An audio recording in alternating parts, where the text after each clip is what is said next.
할렐루야. 하나님의 종 찾은 여러분에게 하나님의 은혜와 평강이 함께 하시기를 주님의 이름으로 축복합니다. 진정한 자유라고 하는 제목으로 하나님의 말씀을 전하겠습니다. 오늘 말씀은 우리가 그냥 읽기에 조금 여성분들을 불편하게 하는 그런 말씀인 것 같아요. 그러나 우리가 이 말씀의 배경과 또 하나님께서 주신 창조의 원리를 잘 안다면 불편하게 되는 것이 아니라 오히려 그렇구나 하고 이해하게 될 것입니다. 오늘 말씀을 의미를 잘 되새기면서 그렇게 들으시면 하나님 안에서 우리에게 주시는 진정한 자유를 우리가 다시 한번 확인하고 회복하게 될 줄로 믿습니다.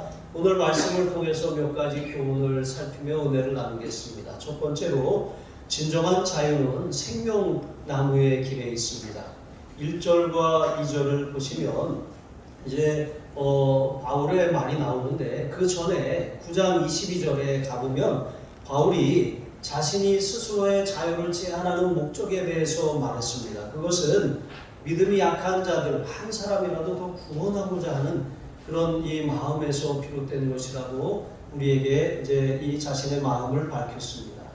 그러니까 이 자신의 마음, 이 한 사람이라도 더 구원하고 하기를 원해서 그 사랑으로 영혼에 대한 사랑을 가지고 자신의 자유를 절제하는 거예요. 이것을 보여주신 분, 모범이 되신 분이 바로 예수님이시죠. 예수님은 지극히 높은 하늘 보좌를 버리시고 지극히 낮은 자의 모습으로 이 땅에 사람의 모습을 입고 오셨어요. 그리고 하나님의 뜻을 죽기까지 순종하시고 십자가에 죽으셨습니다. 예수님의 희생과 예수님의 사랑. 이제 바울은 그것을 깨닫고 그것을 배운 사람이에요. 그래서 이렇게 말하는 것입니다. 너희는 나를 본받는 자가 되라. 이것은 자기를 자랑하거나 나 괜찮은 사람이야 이렇게 말하는 것이 아닙니다. 자신이 하나님 앞에 철저하게 헌신되었고 또 그리스도께서 걸어가신 그 길만을 따르고 있는 것처럼 여러분도 그렇게 하라고 이렇게 요청하고 있는 것이죠. 그리스도인이 되었다라고 하는 것이 무슨 의미입니까? 우리가 지난주에 살펴본 것처럼 다른 사람의 유익을 위해 사는 자가 되었다는 거예요. 자기만 알던 사람, 나만 위하던 사람, 나밖에 모르던 사람이 이제는 다른 사람을 돌아보고 타인의 유익, 타인에게 해가 되지 않을까? 내가 이렇게 하는 이 행동, 언어, 내가 이렇게 택한 이 일들로 인하여 다른 사람에게 큰 손해가 되지 않을까? 여러분 이것을 염두에 두고 살아가는 사람들인 것이죠. 그리고 그리스도인이 되었다는 것은 무엇입니까? 그것은 선한 양심을 따라 산다는 거예요. 우리는 거듭난 사람들입니다. 하나님의 새 창조를 경험한 사람들이죠. 그러므로 우리의 양심이 하나님께 대하여 살아있어요.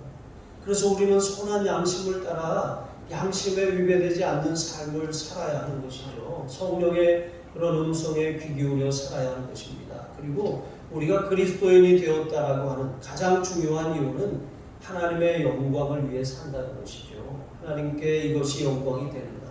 내가 하는 행동이 하나님의 영광을 가리지는 않는가? 여러분 이것을 이제 살피며 사는 삶이 시작되었다라고 하는 거예요. 바울이 이런 의미에서 너희는 나를 본받는 자가 되라고 말하는 것이죠. 자신의 일생은 하나님께 전적으로 헌신되었고 그리스도께 완전히 맡겨서 그리스도께서 주관하고 계신다는 사실을 이제 고백하는 것이죠. 이렇게 바울은 그리스도 안에 이 자신을 완전히 헌신했을 뿐만 아니라 그리스도께서 주시는 참된 자유를 얻은 사람입니다. 그래서 기꺼이 억지로나 의무나 아니면 인색함으로가 아니라 자원함으로 이웃을 섬기고 하나님을 섬기고 자신의 모든 삶을 통해서 하나님의 영광이 되는 것을 위해서 힘쓰며 살게 되었다라고 하는 것이죠. 자, 이렇게 다른 사람의 유익을 구하면 자연히 그것이 하나님의 영광이 됩니다. 예수님께서도 산상수훈을 통해서 우리가 빛이요 소금이 되는 삶을 가르치셨어요. 빛이 된다는 것은 어둠을 물러가게 하는 것입니다. 어둠을 밝혀주는 거예요. 그런데 우리가 빛이 없으면 이 어둠 가운데 있는 세상, 어둠 가운데 살고 있는 사람들에게 희망이 될 수가 없는 것이죠. 어떤 사람은 굉장히 어둠 가운데 사로잡혀 있어요. 그 언어가 부정적이고 어두워요. 패배적입니다. 그런 사람과 같이 있으면 나도 모르게 패배주의에 사로잡히고 우울해지고 부정적인 말들을 쏟아내기 시작하는 것이죠. 여러분, 그러나 우리는 빛의 자녀들입니다. 긍정적인 말, 믿음의 말, 적극적인 말, 여러분 행복하고 위로하고 격려하는 말들을 우리에게 해주는 사람이 있으면 그 사람과 가까이 하게 되지 않습니까? 그 사람과 가까이 하면 내 어두움이 물러가는 거예요. 내 우울함이 떠나가게 되는 것입니다. 불안과 공포가 떠나가는 거예요. 그런데 어떤 사람들은 꼭 말을 전해도 사람을 두렵게 하고 불안하게 하고 염려하게 하고 걱정하게 하는 그런 말들만 내뱉는 사람이 있어요. 그러면 나도 똑같이 그렇게 되는 것이죠. 여러분, 어두움을 떠나가게 하는 그런 빛의 자녀로 우리가 부르심을 받았어요. 또 우리는 세상의 소금입니다. 소금은 맛을 내요. 부패를 방지합니다. 소독제로 쓰이는 것입니다. 소금이라고 하는 것이 없으면 여러분 세상에 맛이 없는 것이죠. 음식이 무슨 맛으로 먹게 되는 것입니까? 환자들 저염식 식단 이거 여러분 먹으라면 먹겠습니까? 이게 적응하기까지 굉장히 어려움이 있는 것이죠.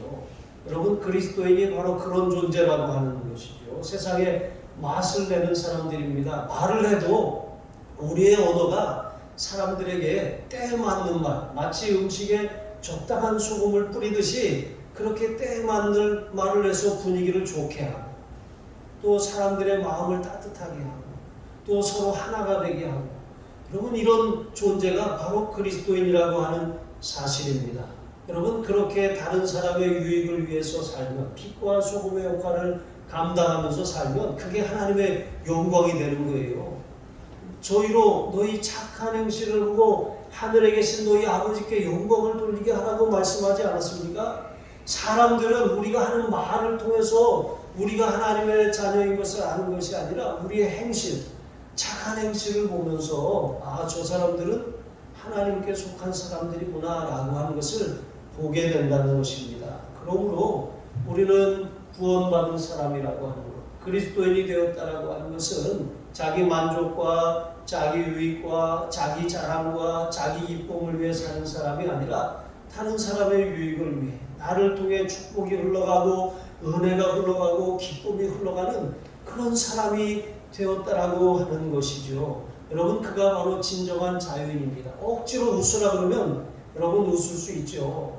억지로 웃어 이렇게 하면 웃을 수 있잖아요. 하지만 여러분, 우리는 속에서 솟아나는 주님이 주시는 기쁨을 가지고 살아가는 사람들입니다.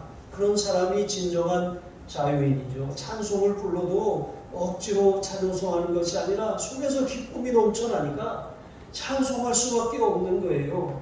웃을 수밖에 없는 것입니다. 그가 바로 진정한 자유인인 것이죠. 여러분, 하나님께서 사람을 만드셨을 때 두 가지 의지를 주셨어요. 하나는 생명의 의지이고 또 하나는 자유의 의지입니다. 여러분, 생명 참 찔기다는 말을 하잖아요. 생명, 아주 정말 어떤 것보다도 찔긴 게 사람의 생명입니다. 사람은 왜 생명이 찔기다는 거예요? 누구나 다 살려고 하는 의지가 강하기 때문에 그렇습니다. 막상 죽으라고 하면 나 죽고 싶지 않다고, 내가 왜 죽어야 하냐고, 여러분 이런 마음을 누구나 다 가져요. 왜 그렇습니까? 하나님이 생명의 의지를 우리에게 주셨기 때문에 생명이 질긴 거예요. 또 하나는 자유의 의지를 주셨어요. 이 자유의지, 여러분 이것은 무엇을 선택할 수 있는 자유예요.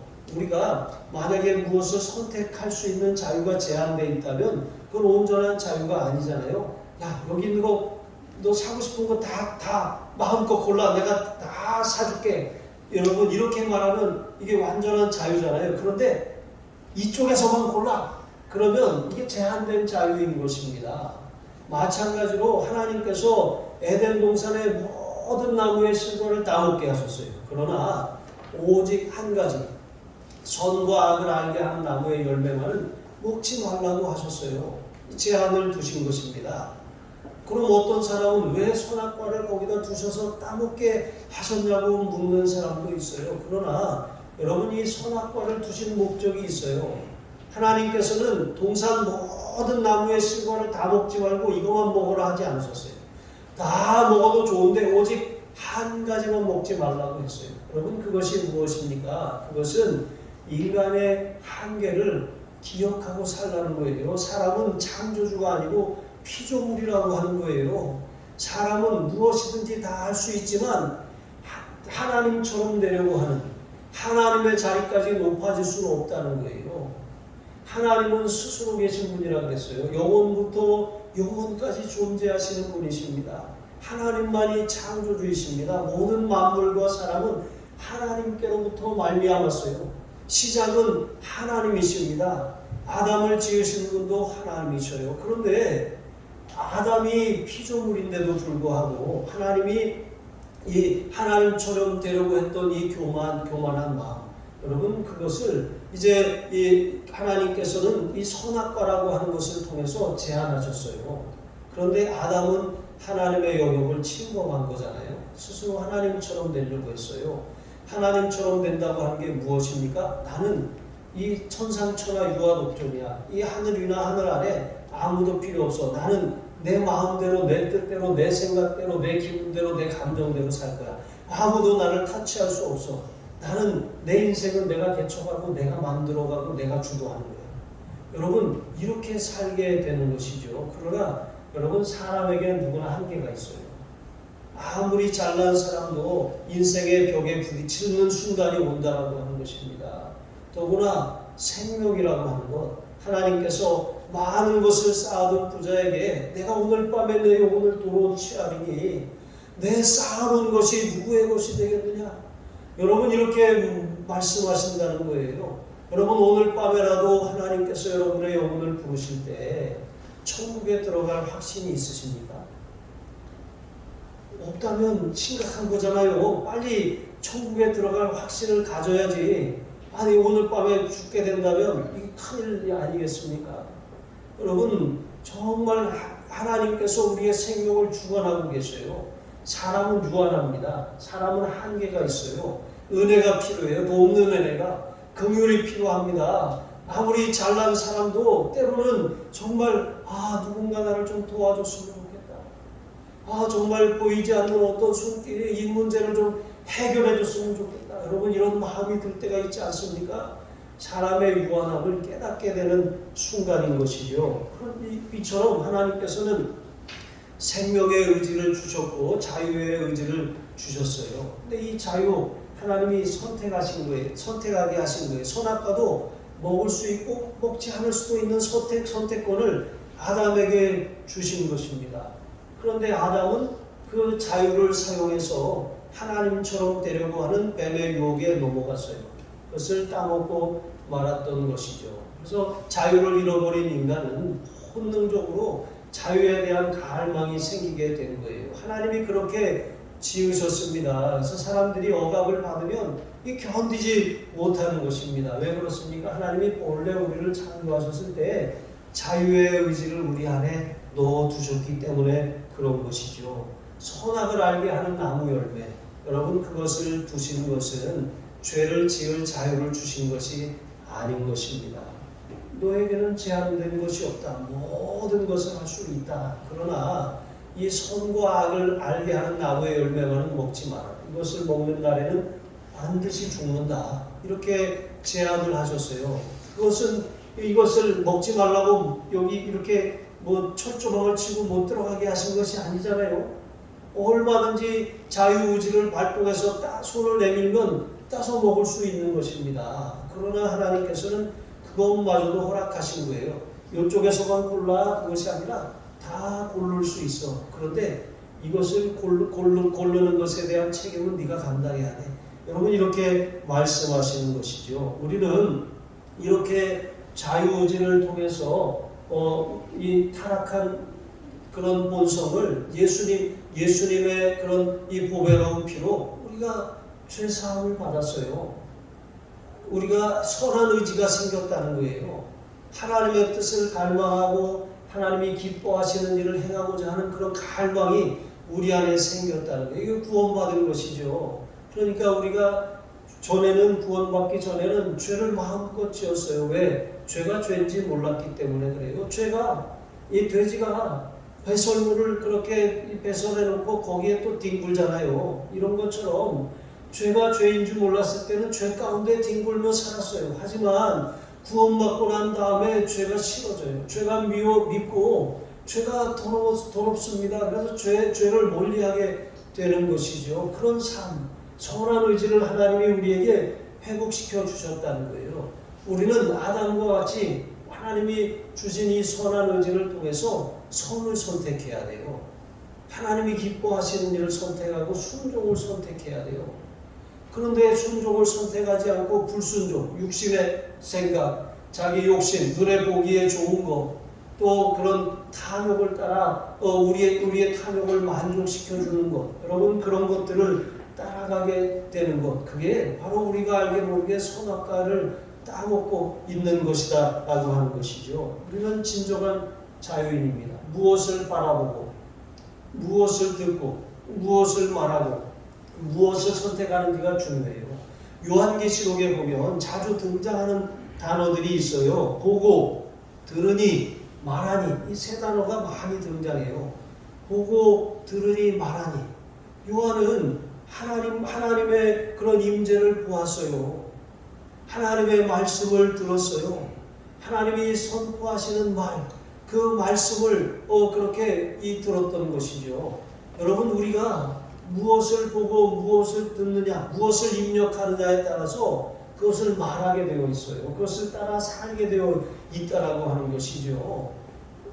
이 하와가 뱀의 유혹에 넘어가서 선악과를 보았습니다. 하나님이 이것을 먹는 날에 반드시 죽으리라 그랬는데 뱀이 유혹하잖아요. 죽지 않는다고 말하는 것이죠.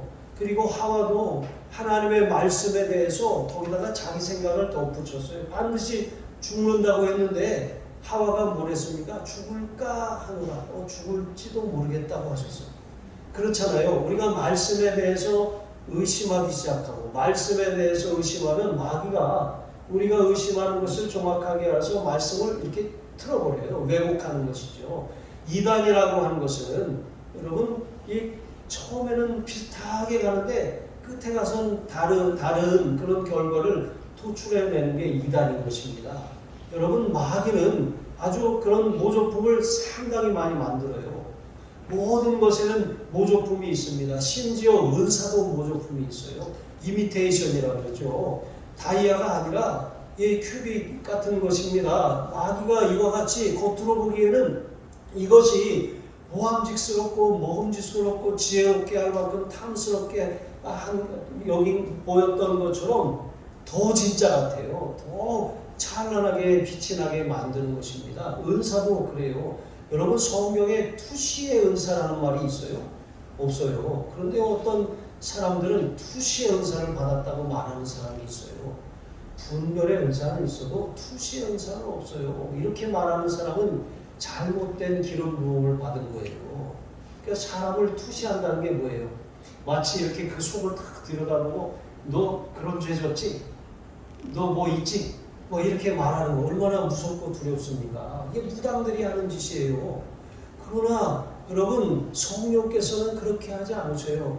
우리를 가르치셔요.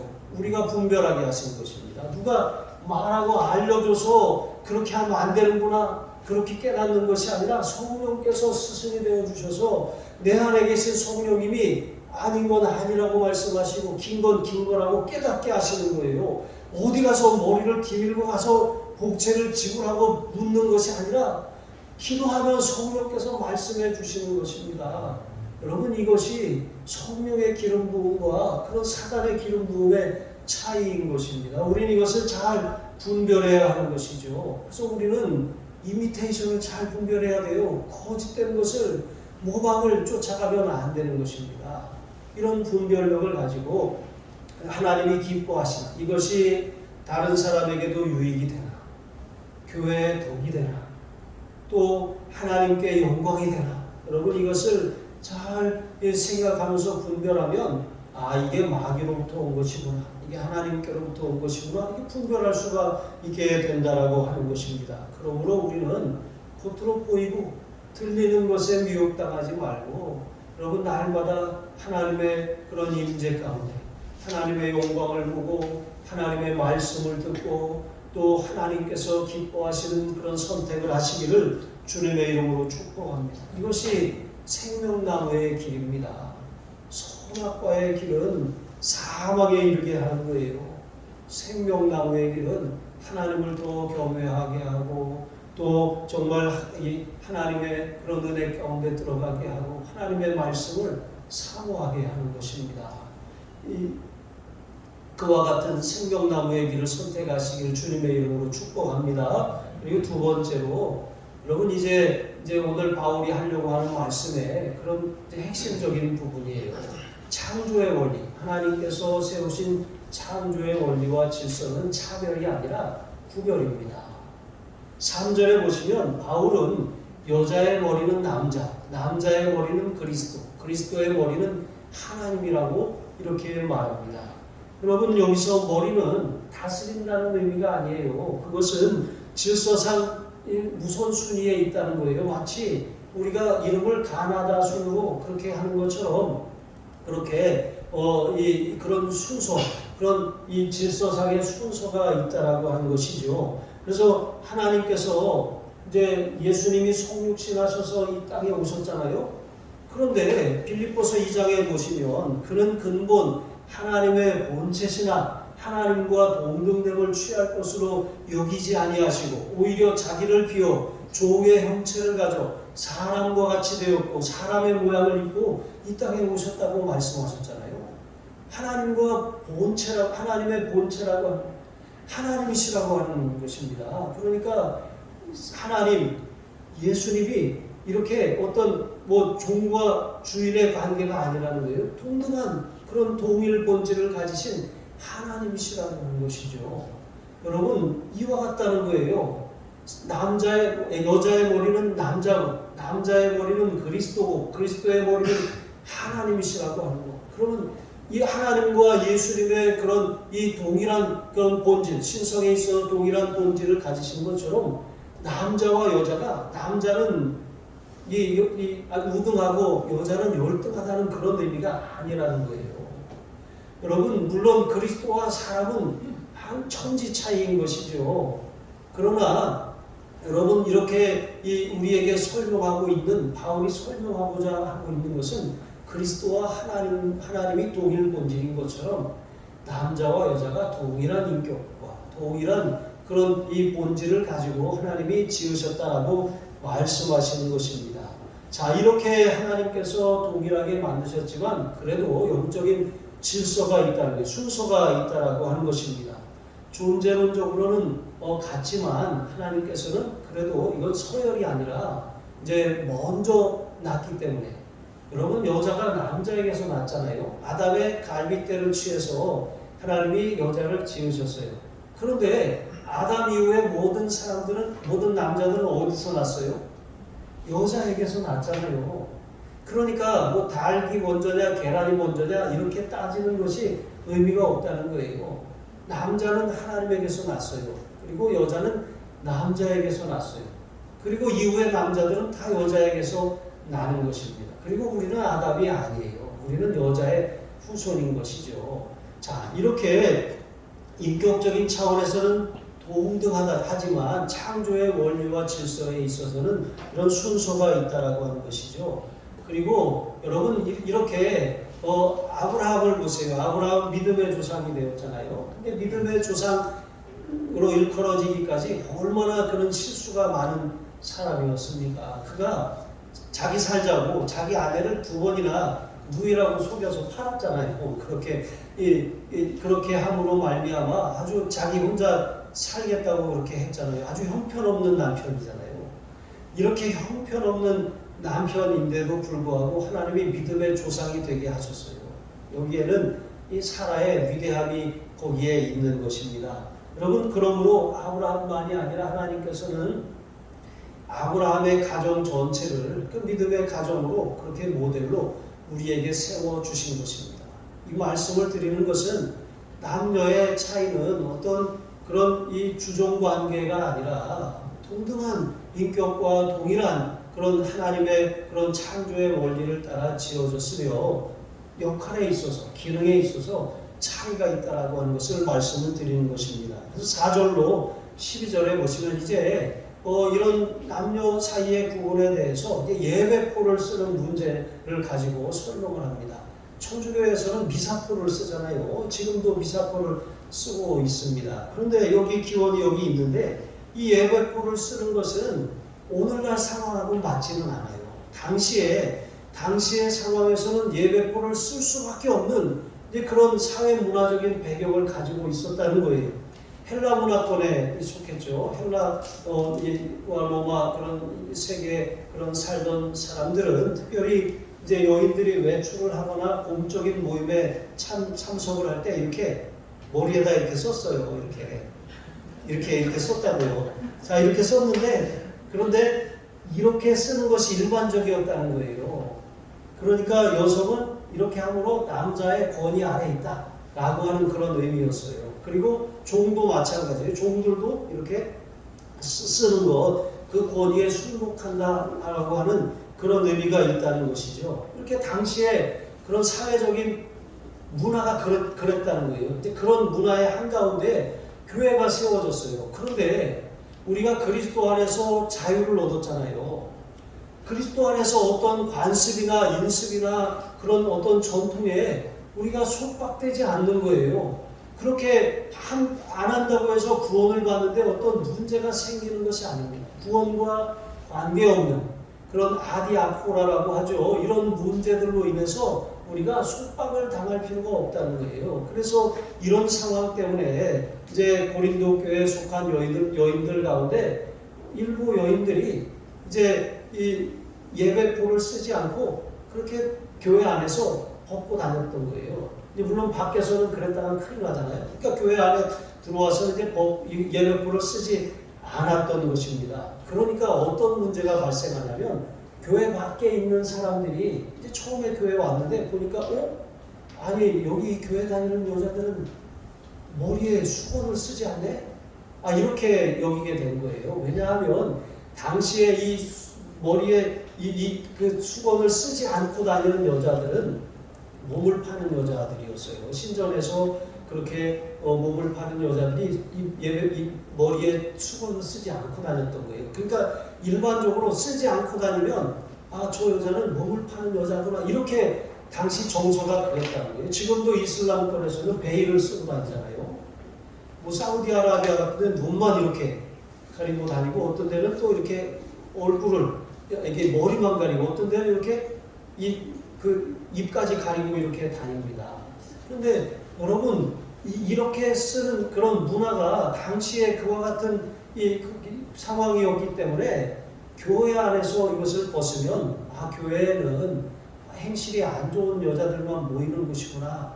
물론 다 우리는 죄인입니다. 구원받은 하나님의 자녀들, 우리가 우리의 죄에 대해서 예수님의 보배로운 피로 다 사함을 받았어요. 우리는 자유합니다. 어떤 사람도 다 하나님 앞에 나올 수 있죠. 그런데 그 주변 모든 세상 사람들이 그 머리에 수건을 쓰지 않는 것을 보고 저기는 저런 사람들만 가는데야 이렇게 오해가 생기니까 이게 선교에 막대한 그런 장애가 생기는 것이죠. 그래서 바울은 이렇게 말하는 거예요. 그래, 이 남녀의 차이가 하나님께서 지으실 때 그것은 차별이 아니고 이것은 구별이 맞다. 그리고 우리는 그리스도 안에서 자유하기 때문에 예배포를 쓰든 쓰지 않든 것은 개인의 자유다. 그러나 정서상 이 주변 사람들이 생각하는 사회 통념상 이것이 우리가 오히려 선교에 방해가 되고 어려움이 있다면 쓰는 것이 좋지 않겠냐. 여러분 이슬람권의 선교사님들로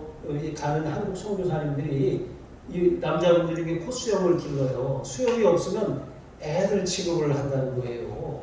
이게 그러니까 듣지 않는 애들 말을 누가 듣냐는 것이죠. 그래서 수염을 일부러 기르는 것이죠. 그래서 이슬람 선교사님들 보면 이렇게 콧수염을 이렇게 길러서 이렇게 다니는 분들이 있습니다. 그래서 털이 얼굴에 많이 나는 분들이 선교사를 가야 될 것 같아요. 잘 수염 안 나는 사람들은 계속 애 취급만 받지 않겠습니까? 어쨌든 이런 그런 문화적인 상황과 배경이 있다라고 하는 것이죠.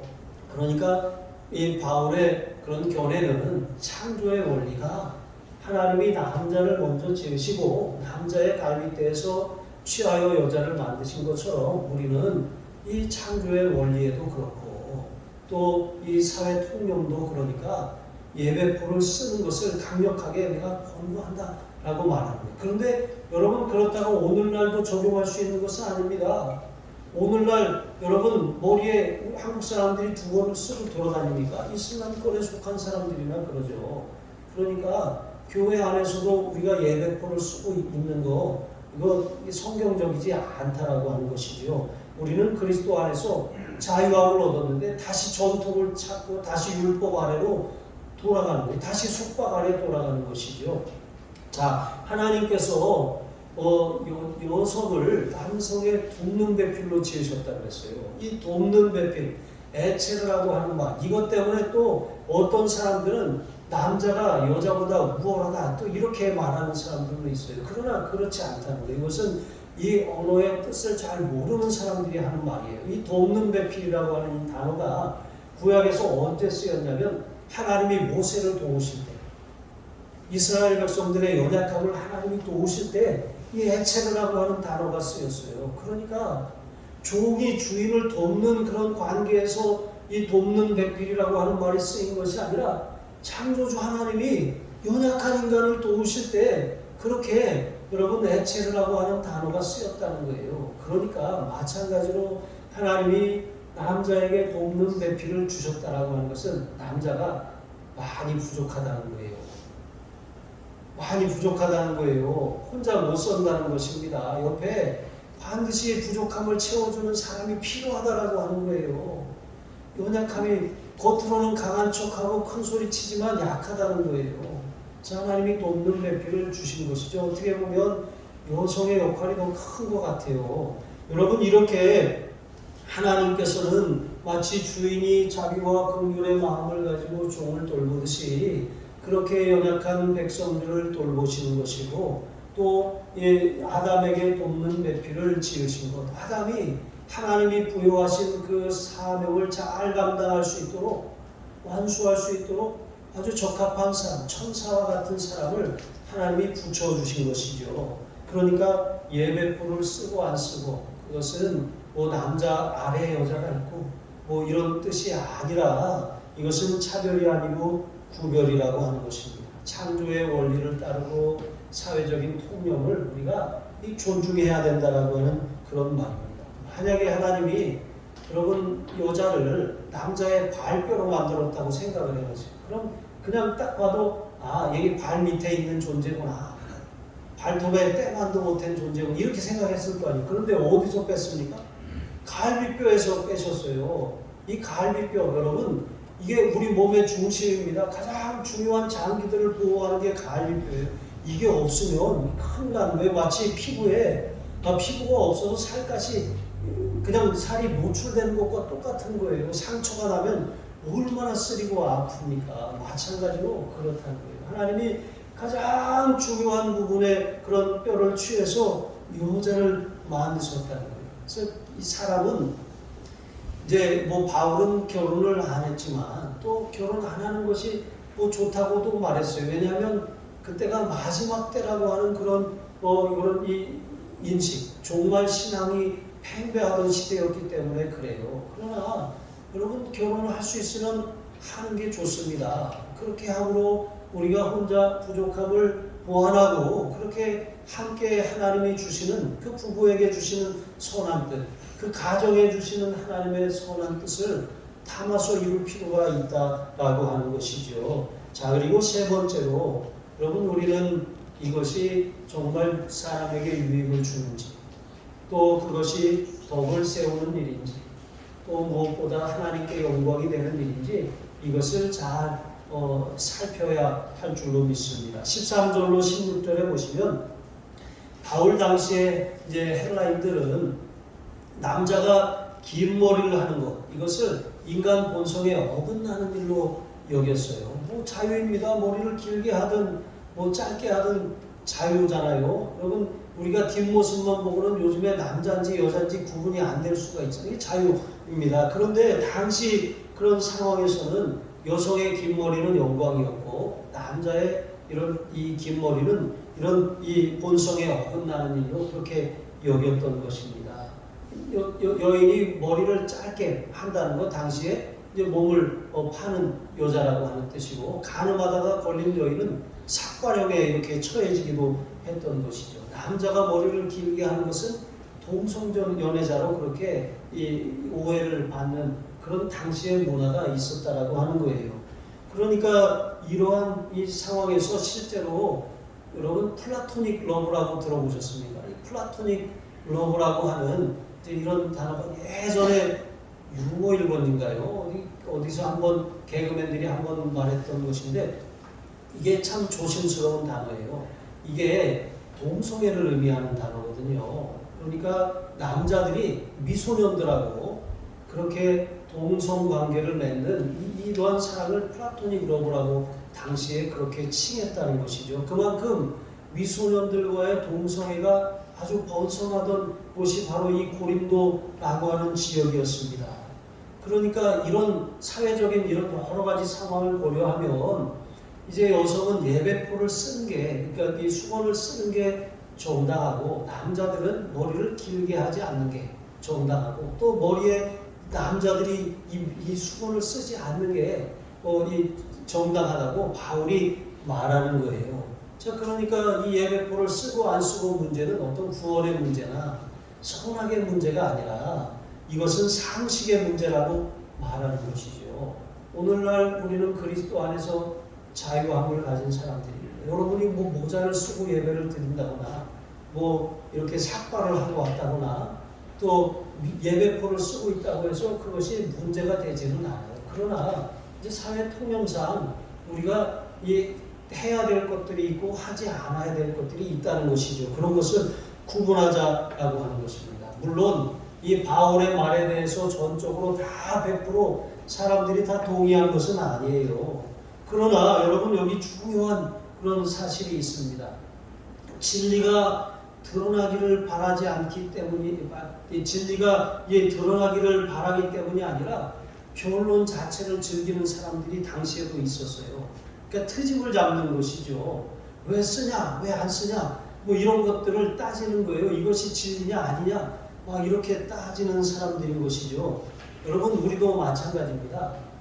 이 교회 안에서도 옳고 그름을 따질 수가 있잖아요.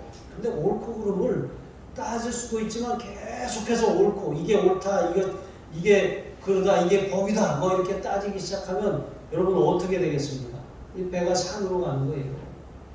옳고 그름이 중요한 것이 아닌 것입니다. 물론 옳고 그름, 모든 것이 옳고 그러다라고 하는 것을 분별하는 지각은 있어야 돼요. 그런데 그것을 계속 따지고 그냥 옳고 그름을 따지는 것 자체가 목적이 되면 이 교회가 설 수가 없는 거예요. 분열되는 것입니다. 오늘날 많은 교회들의 갈등이 거기서 일어나는 것이죠. 또 부부관계도 마찬가지고 또 이런 친구관계도 마찬가지예요. 뭐 네가 잘못했냐, 내가 잘못했냐, 누가 더 잘했냐, 이거 옳고 그름을 따지면 그 관계가 안 돼요. 그렇게 막 따지기 시작하면 무슨 사업을 하는 분들도 마찬가지잖아요. 고객이 와가지고 계속 막 뭐 옳고 그름을 계속 따지면 굉장히 피곤하고 힘들잖아요. 스트레스 받잖아요.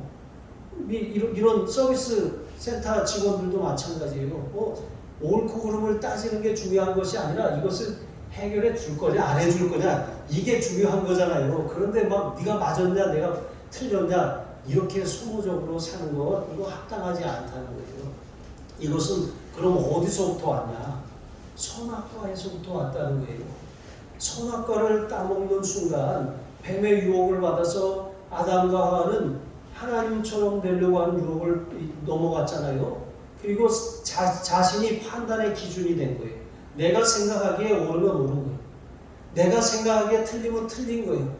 나는 옳은 말만 해 하면서 자기 말만 고집하는 거예요. 여러분 이렇게 하기 시작하면 관계가 깨어지고 불편해지기 시작하는 거예요. 판단은 하나님의 몫입니다. 하나님만이 재판장이셔요. 그런데 모든 관계에서 옳고 그름을 따지고 우리가 판단하기 시작하면 내 주변에 아무도 남지 않는 것입니다. 판단은 하나님께 맡기는 거예요. 하나님, 선악간에 판단해 주십시오. 선악을 판단하는 분은 하나님 분이십니다. 이렇게 우리가 이것이 어떤 선택이 우리 두 사람에게 모두에게 유익이 되고 또 정말 선한 양심을 따르는 일이고 하나님께 영광이 되는지 그것을 선택할 수 있도록 하나님 지혜를 주시고 분별력을 주세요. 여러분, 이렇게 항상 이러한 마음으로 살아가는 것이 바로 생명나무 열매를 택하는 거예요. 근데 반대로 옳고 그름을 자꾸 따지고 네가 맞네, 내가 맞네, 내가 더 옳네 이렇게 하기 시작하면 여러분 못 살아요. 혼자 저기 해야 돼요. 자연인 해야 되는 것입니다. 여러분, 그렇게 살지 마시고 우리는 예수 안에서 자유함을 얻은 사람들이 우리가 얻은 자유로 말미암아 옳고 그름 따지는 거 이제 그만하시고 하나님 앞에 판단은 맡기고 우리는 무엇이 독이 되고 무엇이 서로에게 유익을 주고 무엇이 하나님께 영광이 되는지 그 아름다운 선택을 하면서 살아가시기를 바랍니다. 기도하시겠습니다. 하나님 아버지, 생명나무의 길을 따르기를 원합니다.